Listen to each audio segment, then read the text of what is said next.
ভীষণ মজা সকালের নাস্তা হিসেবে রুমাল পিঠা। এটা হচ্ছে রুমাল পিঠা, অনেক পাতলা একবারে। তো এই পিঠাটা আমি কিভাবে তৈরি করলাম দেখতে হলে পুরো ভিডিওটা জুড়ে থাকবেন সবাই। তো পুরো ভিডিওটা দেখবেন, আশা করি আপনারা এই পিঠা তৈরি করতে পারবেন। এতটা মজা, ভর্তা দিয়ে, মাংস দিয়ে, তারপরে মাংসের ঝোল দিয়ে বা যে কোনো কিছু দিয়ে খেতে পারবেন। অনেকই মজা এই রুমাল পিঠাটা, দেখুন অনেকই পাতলা একবারে। আপনারাও ঘরে তৈরি করতে পারবেন এভাবে চাকরি পিঠা। তো আজকের পিঠাটা, তো এখানে আমি কিছু চাল ভিজিয়ে রেখেছিলাম 3-4 ঘন্টা। তারপর আমি এখন ব্লেন্ডার করে নিব এই চালগুলো। তো এই যে দেখুন আমি এখন ব্লেন্ডার করে নিব চালগুলো। এটা বাসমতি চাল। তো এই যে ব্লেন্ডার করে নিতেছি দেখুন। তো এটা একটু ভালো করে ব্লেন্ডার করতে হবে যাতে দানা দানা না থাকে। দানা দানা থাকলে আর কি ভালো লাগবে না। তো এই যে দেখুন হয়ে গেল গা। এখন আমি হালকা একটু কুসুম গরম পানি দিয়ে গুলিয়ে নেব আর লবণ দিব। তো আর কিছুই দিতে হয় না। তো এটা অনেক সহজ, যে কেউ পারবে, অনেক সহজ একটা রেসিপি। তো যে দেখুন, তো এই যে দেখুন আমি এখন পিঠা বড়গুলো লবণ দিয়ে দিলাম করে। তো এই যে এখানে চালের গুঁড়ো, আর চালের গুঁড়োর সাথে একটু ময়দা দিব যাতে চাকরি পিঠাটা ভালো হয়। তো এই যে লবণ দিয়ে দিলাম, পানি একটু, আর একটু পানি। এখন ময়দা দিয়ে দিলাম, দেখুন ময়দা দিয়ে ভালো করে গুলাই নেব। এভাবে সকালে নাস্তা হিসেবে আপনারা খেতে পারেন, চা দিয়ে, অনেক রকমের ভর্তা বা মাংস দিয়েও খেতে পারেন। সব কিছু দিয়ে খাওয়া যাবে,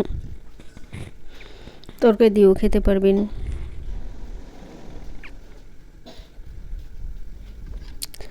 তো এটা আমি কিভাবে করলাম সবাই দেখুন, অনেক সহজ, যে কেউ পারবো। তো এই যে দেখুন আমি এখন একটা তাওয়া বসিয়ে দিলাম। এখন আমি দিয়ে দেব পিঠাগুলো, দিয়ে দেবো এখন। একেবারে পাতলা পাতলা করে বানাবো, যেমন চাকলি পিঠা তো পাতলা থাকে অনেক। আর আমি তো এইভাবে আপনারা সবাই যে কোনো পিঠা বানাইতে পারবেন আটা দিয়ে, বা যার কাছে চালের গুঁড়ো না থাকে। আমি আবার চালের গুঁড়ো আটা মিক্স করে দিছি, ময়দা। তো এই যে দেখুন, আর প্যানটা তেলতেলা হতে হবে। আমি প্রথমে ফার্স্টে একটা অন্য কড়াই নিয়েছিলাম, সেটাও হয় নাই, সেটা ছিদ্র ছিদ্র হয়েছে, কিন্তু হয়ে মানে লেগে গেছে। তো এটা আবার আমি পাল্টাইছি, অন্য একটা দিয়েছি। তো এই যে দেখুন এটা আবার তেলতেলা, একটু দিলেই লগে লগে উঠে যায়, বেশি টাইম লাগে না, লগে লগে উঠে যায়। আবার একটা পাতলা, যত পাতলা হবে তত বেশি মজা হবে। মোটা হইলে কিন্তু ভালো লাগবে না। এটা কিন্তু অনেক পাতলা, একবারে রুমাল পিঠার মতন। রুমাল পিঠাও বলে, চাকরি পিঠাও বলে, দুইটাই। রুমাল পিঠা মনে করেন অনেকে একবারে নরম থাকে। তো এই যে দেখুন আমি এখন দিয়ে দিলাম আরেকটা বানাবো, তো আপনাদের সাথে শেয়ার করতেছি। আরেকটা দিয়ে এই যে ঘুরিয়ে দিলাম, মানে দেওয়ার সাথে সাথে ঘুরিয়ে দিতে হবে, তাহলে কিন্তু নিচে মোটো হয়ে যাবে, চার কিনে চিকন হয়ে যাবে। সেই জন্য সব জায়গাতে যাতে সমান হয়, সাথে সাথে ঘুরাইতে হবে, যাতে 1 মিনিটও দেরি না হয়। তো সাথে সাথে ঘুরাইলে কি সব জায়গায় সমান হয়, মানে কোনো উঁচা নিচা হয় না। আর উঁচা নিচা হলে তো ভালো লাগবে না, প্লেন হইতে হবো। তো এই যে দেখুন কত সুন্দর হয়েছে, অনেকই মজা এই চাপড়ি পিঠাটা, আমার কাছে খুবই ভালো লাগে চাপড়ি। একবারে পাতলা, দেখুন একবারে পাতলা করে গোলাটা করতে হবে, বেশি মোটা করলে হবে না, মোটা করলে মানে মোটা হয়ে যাবে, বুঝছো, পাতলা হবে না।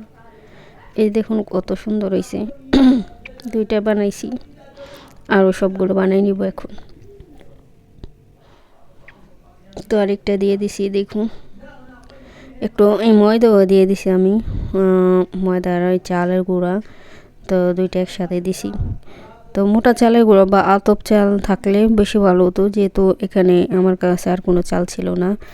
তো আমরা তো বাসমতি চালের ভাত খাই, সেই জন্যই ওইটাই দিছি, যেটা আসলে সেটাই দিছি।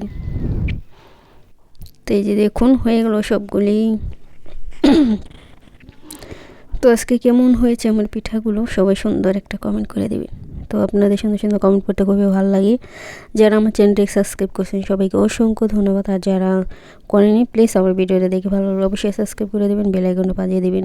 পরবর্তীতে যখন ভিডিও আপলোড দেবো আপনার কাছে পৌঁছে যাবে, তখন যে কোনো সময় দেখতে পারবেন।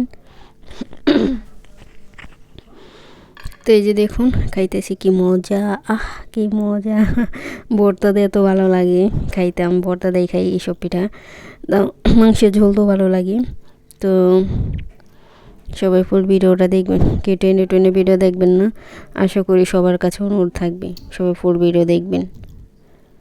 তো আজকের আমার এই ভিডিওটা কেমন হয়েছে কমেন্ট করবেন সুন্দর করে। সবার কমেন্টে আমি পড়ি। ঠান্ডা লেগেছে না, জুদ আটকে যাবো, কথা আটকে জায়গা। তো সবাই ভালো থাকবেন, সুস্থ থাকবেন, আল্লাহ হাফেজ।